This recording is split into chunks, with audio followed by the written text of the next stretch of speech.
नमस्कार, स्वागत है आपका एग्जामशाला के यूट्यूब चैनल में। आज है 9 मई। मैं हिमांशु शुक्ला। डिस्कस कर रहे थे हम लोग करंट अफेयर्स के एमसीक्यूज।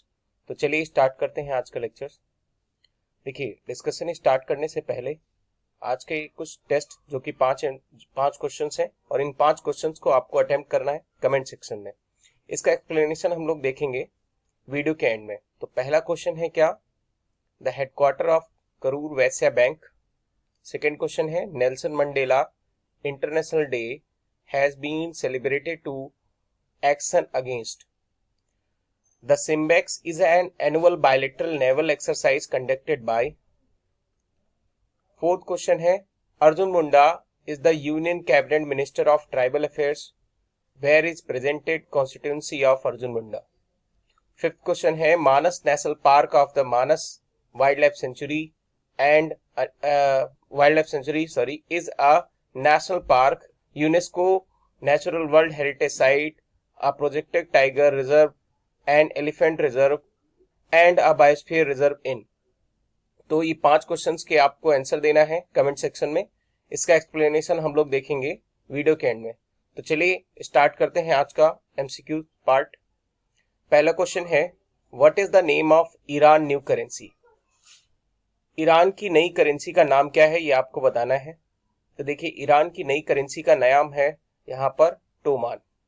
अभी तक ईरान की जो करेंसी है उसका नाम है क्या, रियाल। रियाल को बदलकर यहाँ पर नई करेंसी कर दी है टोमान। अब आप पूछ सकते हैं क्यों, ऐसा क्यों। तो ऐसा इसलिए क्योंकि ईरान पर अभी हाल ही ने सेक्शंस लगाए थे। मतलब सेक्शंस किसके द्वारा लगाए गए थे, तो ईरान पर भी हाल ही में सेक्शंस लगाए गए थे यूएस के द्वारा। यूएस ने जो है सेक्शन लगाया था, उसके वजह से ईरान की जो करेंसी है रियाल, तो रियाल की जो वैल्यू है वो काफी ज्यादा डाउन हो गई थी एज कंपैरिजन टू डॉलर। अब डॉलर का प्राइस जो है काफी ज्यादा बढ़ गया था और ये लगभग हो गया था 1.56 रियाल इक्वल टू $1। यानी आप एक्सपेक्ट कर सकते हैं कि बहुत ज्यादा रियाल की वैल्यू गिर गई थी। तो इसके कंपैरिजन में ईरान ने क्या किया है, अपनी एक नई करेंसी लॉन्च की है। तो नई करेंसी का नाम क्या है, टोमान। अब टोमान क्या होगा कि जैसे मान लो टोमान कैसे एक्सचेंज किया जाएगा, तो उसमें ये बताया गया है कि जिसके पास 10,000 यानी 10,000 रियाल होंगे उसको दिया जाएगा एक टोमान। ठीक है, तो 10,000 इक्वल टू एक टोमान। तो इसके वजह से अगर आप कह सकते हैं कि 1 लाख जिसके पास रियाल हैं तो उसको कितने टोमान मिलेंगे, 10 टोमान। इसकी वजह से क्या होगा कि ईरान में बहुत हद तक इन्फ्लेशन और यानी जो करेंसी की वैल्यू है उसको भी बढ़ाया जा सकेगा। चलिए हम लोग बढ़ते हैं नेक्स्ट क्वेश्चन की तरफ। सेकेंड क्वेश्चन है, Which of the following state governments is to launch the NIGA scheme to properly sanitize and educate family members of people coming from the other state। आपको ये बताना है कि निगाह स्कीम किसके द्वारा लॉन्च की गई है। तो निगाह स्कीम लॉन्च की गई है यहाँ पर किसके द्वारा, हिमाचल प्रदेश के द्वारा। क्या है इस निगाह स्कीम का मतलब, आपको बताते हैं। देखिए, निगाह स्कीम का मतलब यहाँ पर यह है कि हिमाचल प्रदेश में यानी कुछ ऐसे पर्सन जो स्टेट के बाहर रहते हैं, मान ली किसी अदर स्टेट में रहते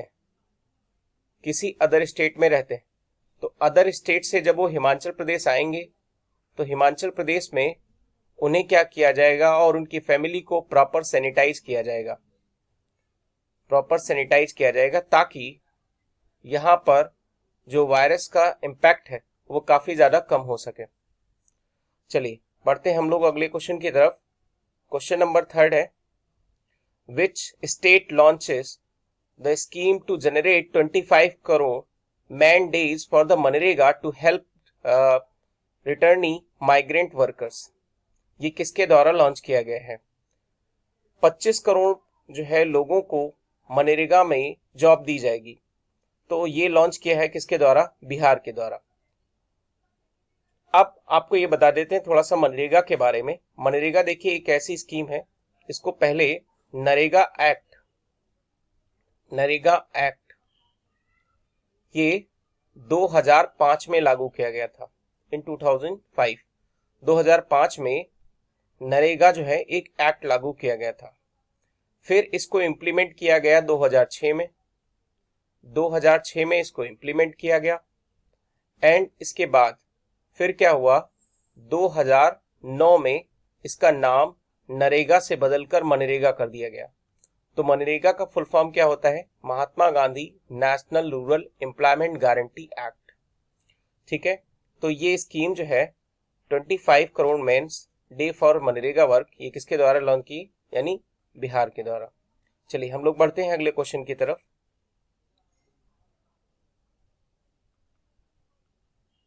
अगला क्वेश्चन है हमारा question number 4। According to the lost at home report by the UNICEF, how many people were internally displaced in India due to the natural disaster, conflict and the violence in 2019। देखिए United and यानी UNICEF के द्वारा एक जो है report निकाली गई lost eight Holmes. Lost eight Holmes का मतलब यहाँ पर बताया गया है कितने चिल्ड्रंस हैं जो अपना घर परिवार यानी खो देते हैं। तो इसकी वजह से 2019 में यहाँ पर 5 मिलियंस जो है बच्चों के द्वारा इंडिया में उन्हें अपने घर को छोड़ना पड़ा। यूनिसेफ जो है इसका लॉस्ट एट होम रिपोर्ट, ये याद रखना, लॉस्ट एट होम जो है रिपोर्ट किसके द्वारा पब्लिश की गई, यूनिसेफ के द्वारा। आपको एक कमेंट सेक्शन में मेंशन करना है कि यूनिसेफ का हेडक्वार्टर कहाँ है और इसका एस्टैब्लिशमेंट कब हुआ। चलिए हम लोग बढ़ते हैं अगले क्वेश्चन की तरफ। क्वेश्चन नंबर 5 है, NITI Aayog and which company launch सुरक्षित दादा दादी नाना नानी अभियान campaign focused on ensuring well being of senior citizens. तो इसका सही जवाब क्या है, इसका सही जवाब है पिरामल फाउंडेशंस के द्वारा सुरक्षित दादा दादी नाना नानी अभियान शुरू किया गया है। नेक्स्ट क्वेश्चन है क्वेश्चन नंबर 6। क्वेश्चन नंबर 6 है, government announce to operate how many flights repatriate stranded Indian abroad from 7 May to 13 May 13, यानी यहाँ पर कितनी फ्लाइट जो है अब्रॉड में भेजी जाएंगी जो इंडियन को यानी रिपेट्रिएट करेंगी। तो इसके लिए एक मिशन भी लॉन्च किया गया, आप कमेंट सेक्शन में मेंशन करके बताइए। तो अभी जो है कितनी फ्लाइट जारी की जाएंगी, तो फ्लाइट्स की संख्या होगी यानी 64। बढ़ते हैं हम लोग अगले क्वेश्चन की तरफ। क्वेश्चन नंबर 7 है, which US based firm will soon 11,367 crore rupees into Reliance Jio platform for a 2.32% stake। तो इनमें से कौन सी ऐसी फर्म है जिसने अभी हाल ही में 11,367 करोड़ रुपीस रिलायंस जियो में यानी इन्वेस्ट करेगी। देखिए सिल्वर लेक अभी ऑलरेडी जो है 5,000 के अप्रॉक्स कर चुकी है, फेसबुक जो है लगभग 43,000 कर चुकी है। तो नई जो है एक फर्म है जिसका नाम है विस्टा इक्विटी पार्टनर, और विस्टा इक्विटी पार्टनर ने भी हाल ही में रिलायंस जियो प्लेटफॉर्म में लगभग 2.32% के स्टेक शेयर लिए हैं। चलिए हम लोग बढ़ते हैं अगले क्वेश्चन की तरफ। क्वेश्चन नंबर 8 है, government start clinical trials of AYUSH medicine for the कोविड-19 who's present health ministers. Present time पर हेल्थ मिनिस्टर कौन है, तो इसका बहुत ही आसान जवाब है डॉक्टर हर्षवर्धन। ये कौन सी कॉन्स्टिट्यूंसी से हैं, आप ये कमेंट सेक्शन में बताइए कौन सी कॉन्स्टिट्यूंसी से हैं। और आयुष मेडिसिन यानी प्रेजेंट टाइम पर आप ये भी बताइए कि आयुष मिनिस्ट्री किसके पास में है। ठीक है, आयुष मिनिस्ट्री किसके पास में है। ओके, अब आयुष मेडिसिन के बारे में थोड़ा सा हम आपको बता देते हैं। यहां पर देखिए आयुष मेडिसिन किस लिए दी जाएंगी, तो आयुष मेडिसिन इसलिए दी जाएंगी ताकि हमारी जो इम्यून सिस्टम है वायरस के अगेंस्ट में ज्यादा स्ट्रांग हो सके। बढ़ते हैं हम लोग अगले क्वेश्चन की तरफ। क्वेश्चन नंबर 9 है, what is the toll free numbers to access the Aarogya Setu IVRS service. IVRS service जो है अभी लॉन्च की गई है, तो इसका जो है टोल फ्री नंबर क्या है, तो इसका टोल फ्री नंबर है 19 1921, मतलब 1921 इस तरह से टोल फ्री नंबर है। हम लोग बढ़ते हैं नेक्स्ट क्वेश्चन की तरफ। तो नेक्स्ट क्वेश्चन है आपका, the name the evacuation exercise undertaken by the government of India for the reputation of Indian citizen standard abroad, Bharat missions, Bharat सम्मान मिशंस, समुद्र सेतु, वंदे भारत मिशंस। तो इसमें आपको बताइए कौन सा जो है, मतलब इंडिया गवर्नमेंट ऑफ इंडिया ने एक ऑपरेशन लॉन्च किया है कि इंडियन सिटीजन्स को जो अब्रॉड में रहते हैं उनको बाहर से लाया जाएगा। इसके लिए कौन सा जो है मिशन लॉन्च किया है? तो इसके लिए देखिए 2 मिशन लॉन्च किए हैं। सबसे पहला मिशन है यानी कौन सा, समुद्र सेतु, और दूसरा कौन सा मिशन है, वंदे भारत मिशन। तो इसका ऑप्शन कौन सा सही होगा, बी एंड सी बोथ। ठीक है, चलिए हम लोग बढ़ते हैं अगले क्वेश्चन की तरफ। क्वेश्चन नंबर जो 11 है, the international no diet day is annual day which is observed on, किस दिन को इंटरनेशनल नो डाइट डे मनाया जाता है? तो इसका सही जवाब है मई 6, यानी 6 मई को जो है इंटरनेशनल नो डाइट डे मनाया जाता है। अच्छा, इंटरनेशनल नो डाइट डे जो है ये इसलिए मनाया जाता है ताकि हम अपने जो शरीर में है उनकी फैट और जो मोटापे की समस्या है इसको हम बहुत ज्यादा क्या कर सके, कम कर सकें। तो एक दिन जो है कोई भी डाइट ना लें। चलिए हम आगे बढ़ते हैं अगले क्वेश्चन की तरफ। क्वेश्चन नंबर 12 है, name the web portal unveiled by the government to enable the government agencies in seeking fast track conditional exemptions for the deploying private drones for COVID lockdown monitorings. तो देखिए इसका सही जवाब है गरुड़। गरुड़ का फुल फॉर्म क्या होता है, गवर्नमेंट ऑथराइजेशन फॉर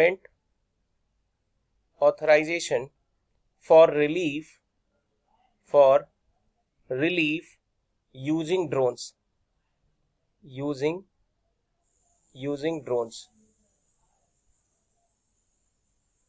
ओके, अब क्या है इसमें हम आपको बता देते हैं। देखिए गरुड़ में क्या है, एक ऐसा प्लेटफॉर्म बनाया गया है जो सिविल एविएशन मिनिस्ट्री के द्वारा यानी कंट्रोल किया जा रहा है। तो आप इस प्लेटफॉर्म पे जाकर, अगर आप कोई एनजीओ है, कोई प्राइवेट फर्म्स है, कोई भी चीज है, तो वहां पर जाकर आप यहां से ड्रोन जो अपने उड़ाने की परमिशन जो है ले सकते हैं।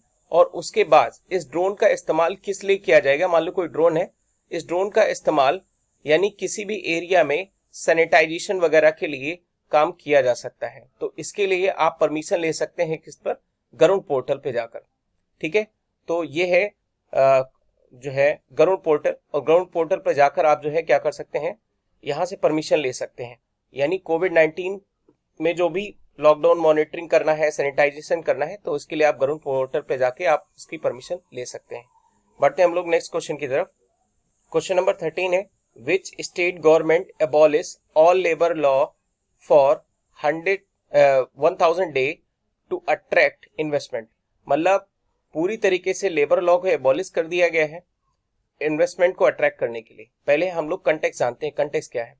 देखिए यहां पर स्टेट गवर्नमेंट ने क्या किया है कि जो चाइना से फर्म्स निकली हैं, यूएस की जो फर्म है जो चाइना से अपना बिजनेस छोड़कर जा रही हैं, तो उन कंपनियों को अट्रैक्ट करने के लिए कि हमारे यहाँ पर वो ज्यादा से ज्यादा क्या करें, इन्वेस्टमेंट करें। इसके लिए वहां पर लेबर लॉ, इलेक्ट्रिसिटी, लैंड, इन सभी को बहुत ज्यादा इजी बनाने के लिए यानी यहाँ पे स्टेट गवर्नमेंट ये स्टेप उठा रही है। तो इनमें से एक स्टेप लिया है उत्तर प्रदेश सरकार ने। उत्तर प्रदेश सरकार ने क्या किया है, 1000 डे के लिए सारे लेबर लॉ जो है वो पूरी तरीके से एबॉलिश कर दिए हैं। तो इसका सही ऑप्शन क्या है, बी। हम लोग बढ़ते हैं अगले क्वेश्चन की तरफ। क्वेश्चन नंबर 14 है, centre for cellular and the molecular biology Hyderabad has partnered with which Bengaluru based company to take up research activities on COVID-19। देखिए आशा करता हूं ये जो है क्वेश्चंस आप खुद कमेंट सेक्शन में मेंशन करिए, क्योंकि मैंने यही same question as it is कल के वीडियो में डाला है। तो इसको जो है आप खुद अटेम्प्ट करिए। हम लोग इसको जो है लास्ट में देखेंगे। वैसे मैं आपको बता देता हूं कि जो है एक सेंटर फॉर सेलुलर यानी CCMB जो है एक ऑर्गेनाइजेशन है जिसके साथ एक कोलैबोरेशन हुआ था, कल मैंने आपको बताया था। वो कोलैबोरेशन किसके साथ हुआ था? एक कंपनी के साथ जिसने अभी हाल ही में एक एंटीबॉडीज डेवलप की हैं कोविड-19 से रिलेटेड। चलिए हम लोग बढ़ते हैं अगले क्वेश्चन की तरफ। इस क्वेश्चन को आप जरूर अटेम्प्ट करिएगा। चलिए हम लोग बढ़ते हैं अगले क्वेश्चन की तरफ। क्वेश्चन नंबर 15 है, prime minister Narendra Modi discuss the covid pandemic through a phone call with H.E. Antonio Costa on 5th May. He is the Prime Minister of which of the following countries? किस देश के ये prime minister हैं? तो इसका सही जवाब है पोर्तुगल। पोर्तुगल की यानी जो है पोर्तुगल की जो कैपिटल है जिसका नाम है लिस्बन। लिस्बन। आप जो है इस एक क्वेश्चन और बताइएगा कि जो पोर्तुगल है इसका क्या बॉर्डर फ्रांस से लगता है या नहीं? कमेंट सेक्शन में मेंशन करके बताइए, फ्रांस से क्या इसका बॉर्डर लगता है?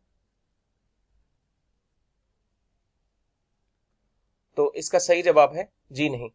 इसका पोर्तुगल का जो बॉर्डर है वो सिर्फ और सिर्फ स्पेन से लगता है, स्पेन से। और ये लैंडलॉक सिटी है, ये लैंडलॉक कंट्री है? नहीं, ये लैंडलॉक कंट्री नहीं है। तो चलिए हम उन क्वेश्चंस को डिस्कस कर लेते हैं जो हमने आपको दिए थे सॉल्व करने के लिए। तो पहला क्वेश्चन यहाँ पर ये है कि headquarter of Karur Vysya bank. Karur Vysya bank का हेडक्वार्टर कहाँ है? तो इसका हेडक्वार्टर है करूर यानी तमिलनाडु में। इसके क्वेश्चन में ही इसका आंसर था। अच्छा, तमिलनाडु में यानी तमिलनाडु जो इसकी कैपिटल है Chennai.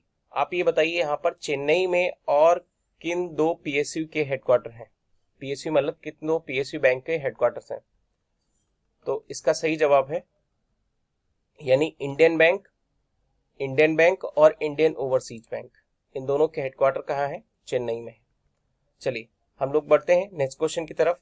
Nelson Mandela international day has been celebrated to against किसके सेलिब्रेट किया जाता है? ये पॉवर्टी के अगेंस्ट सेलिब्रेट किया जाता है।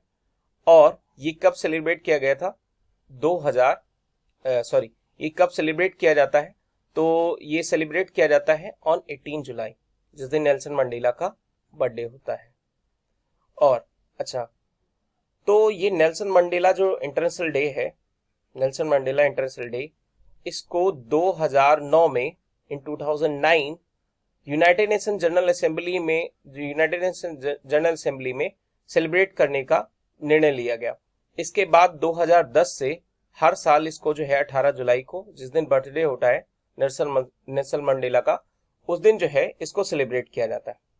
Next, the SIMBEX is an annual bilateral naval exercise conducted bye. तो सिम्बेक्स जो है एक बायलैटरल एक्सरसाइज किसके बीच में होती है? देखिए ये एक्सरसाइज जो है इंडिया और सिंगापुर के बीच में होती है, इंडिया और सिंगापुर के बीच में।